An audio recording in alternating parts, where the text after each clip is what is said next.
Hi, here are the notes about writing equations of perpendicular lines in the coordinate plane. In this lesson, you'll learn about slopes of perpendicular lines, applying perpendicular line equations to graphs, writing equations for lines that are perpendicular, and why. Okay, you'll also see that perpendicular lines can be graphed with parallel lines in 2 dimensions to create properties of shapes. Okay, we'll start with how do you know that two lines are perpendicular by looking at their equations. What you need to do is find the slopes, which we've talked about. How, remember, the slope is a number that's right in front of the x. So if you have like y equals 4x plus 7, the slope would be the 4 because the m is the number in front of the x. Okay, if you have two lines that are perpendicular, the slopes of those two lines are going to be negative reciprocals or opposite reciprocals of each other. So there's some examples at the top of the page here where we have 3/4 and negative 4/3. So what you do is you flip the numbers. So we had 3/4, so we're going to flip it, and we're going to put the 4 on the top and the 3 on the bottom. But then you also have to change the sign. So it was a positive 3/4, so we have to make it a negative 4/3. So in the second example, remember that negative 2 is actually negative 2 over 1. So if you flip that, you're going to have 1/2. And again, the first one was negative, so the second one would have to be positive. Okay, 9/11. If we flip the 9 and the 11, we're going to have the 11 on the top and the 9 on the bottom. And again, since the first one was positive, the slope of the reciprocal would be negative. The example I put off to the right here, the slope is 4, and remember 4 is like 4 over 1.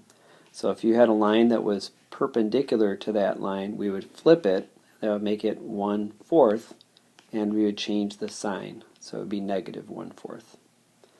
Okay, so here's some problems. Decide whether the lines are perpendicular. So line A has a slope of negative 2/3. Line B has a slope of negative 3/2. Now those two are reciprocals, but they also both have the same sign. They're both negative. So because they're both negative, the answer would be no. In the second example, it's really a little bit harder to tell because they're not in slope-intercept form. You can use a little bit of algebra to get the y by itself and put it into slope-intercept form. The way you would do that is first we would need to get the negative 2x off the left side, so we would add 2x to both sides. Now when I rewrite this, I have 7y on the left. Instead of writing negative 4 plus 2x, I know that I want to have the x part right after the equal sign. So instead of negative 4 plus 2x, I'm going to write 2x minus 4. Okay, but I still don't have the y by itself yet, so I'm going to divide each side by 7, which actually when you do that on the right side, we're actually going to divide each piece by 7. So I end up with y equals 2/7 x minus 4/7. Okay, for the second part over here, I'm going to just scribble this one out. First I would subtract 7x from both sides. Now when I rewrite this, just like I did before, when I rewrite this, I'm going to go 2y equals, and I'm going to write negative 7x plus 10 instead of saying 10 minus 7x because I want to have the mx part right after the equal sign. Then I would divide each side by 2, which on the right side I'm going to distribute that, so I'll divide each piece by 2. And I'd be left with y equals negative 7/2 x plus 10 divided by 2 is 5. So now that I look at these two equations, when they're written in slope-intercept form, I can see that one of them has a slope of positive 2/7. The other has a slope of negative 7/2. So yes, those are perpendicular lines. Took a lot of work to find it out, but they are perpendicular lines.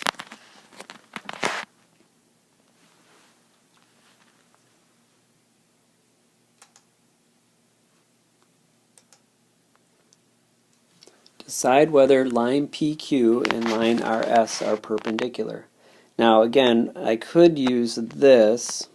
For this one, I could use the slope formula, y2 minus y1 over x2 minus x1, for both of these lines to come up with the slope. But there is a quicker way to count with your fingers. And remember, you go left to right, and if you're going uphill, it's going to be up over right. That's if it's a positive slope. If it's a negative slope, which means it goes downhill, then the top number is going to be how far you go down, and the bottom number is how far you go right. Only if it's negative, or negative slope, it's going to be negative. So looking at these two lines, if I go from point R to point S, because I'm going from left to right, it's uphill. So I'm going to start on the left. I'm going to go up 1, 2, 3, 4, 5, and right 1. So I went up 5, right 1. So that has a slope of 5. For PQ, I'm going to start further left, which is P, and I'm going from left to right. It's downhill, so it's going to be negative. So first I'm going to go down and then right. So from P I'm going to go down 1, and then 1, 2, 3, 4, 5, 6, 7, 8. Okay, so I end up going down 1 and over 8. So negative 1 over 8. So you can see those two slopes are not negative reciprocals. So the answer would be no. So again, we could have done either of these lines or both of these lines using the slope formula. For example, PQ, I could have went 2 minus 3 on the top, because the second y minus the first y. And then 5 minus negative 3 on the bottom. And I would have gotten negative 1 over 8. And I would have gotten the exact same slope that I did doing it counting with my fingers. So you can do it either way. If you prefer to do this slope formula, that's fine too.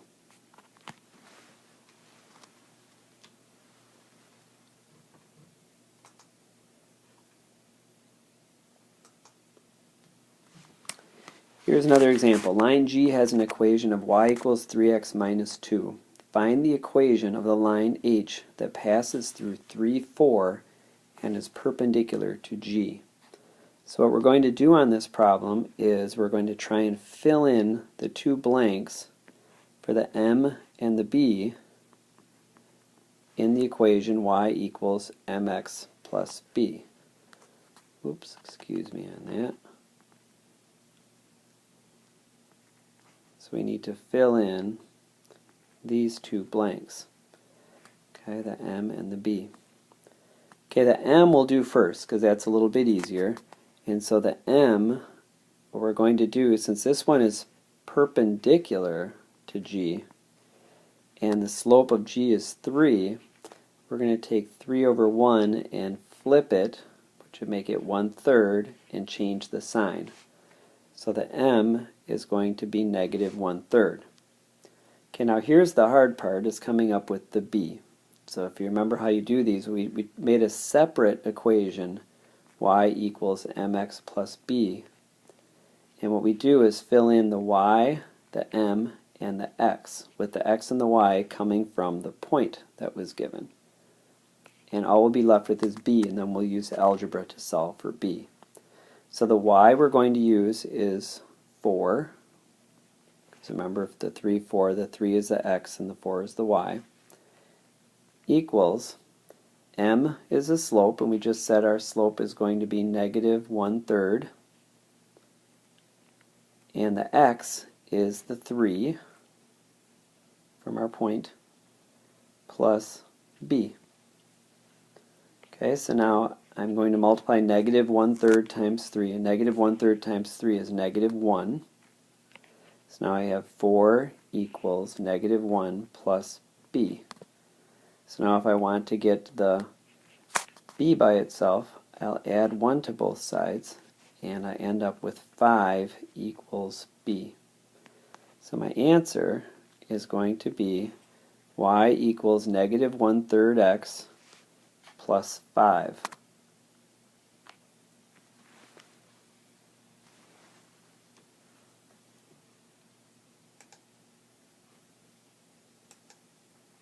Here's another one. Find an equation of a line perpendicular to the line y equals negative 2x plus 1 that goes through the point 6, 2. So this is very similar to the last problem we did. For this one, before we do it, let's take a look at that equation y equals negative 2x plus 1, what it would look like on a graph. Okay, so in this case it's the green dotted line. You can see that it goes through a y-intercept of 1, and then the slope, remember, was negative 2. It was y equals negative 2x plus 1. So from that plus 1 you would go down 1, 2, and right 1, and so that would give you this dotted green line. So we know that the answer is going to be perpendicular to that, so it's going to look something like this black line. Actually, it is the black line, but we know that it's going to hit it at 90 degrees because that's what perpendicular means. So let's go back and figure it out. Okay, so remember the trick is we need to fill in the blanks. Y equals blank x plus blank. And we're going to figure out the slope first, the m first, because that's the easier one to get. It's perpendicular to this line. The slope of y equals negative 2x plus 1 is negative 2, because the slope is the number in front of the x. So if our new line is perpendicular to that, you would take negative 2 over 1, flip it, so it'll give you 1/2, and change the sign. So it's positive 1/2. So I'm going to fill that in. Okay, now comes the hard part. We have to come up with the b. So I'm going to off to the side make a new y equals mx plus b. And this time I'm going to fill in the y, the m, and the x, with the x and the y coming from the point that it goes through. The 6 would be the x, and the 2 would be the y. So I'm going to fill in our slope, and the x and the y, and I will have everything filled in except for the b. Then I'll use algebra to figure out what the b is. So the y would be the 2, so 2 equals, the m we just figured out was going to be 1/2, the x is 6 from our point, plus b. Okay, if I multiply 1/2 times 6, half of 6 is 3. So now I have 2 equals 3 plus b. Now if I want to get b by itself, I'll subtract 3 from both sides, and that gives me negative 1 equals b. So I'm going to plug that in, and so negative 1 goes into the second blank. And here would be the answer. Okay, so and again, that's graphed on this other page, y equals 1/2 x minus 1.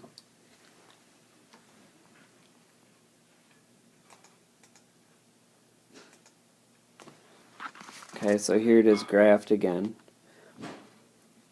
So y equals 1/2 x minus 1. Here's negative 1. And then you go up 1, right 2, which will put us here. So this was the line that we just found.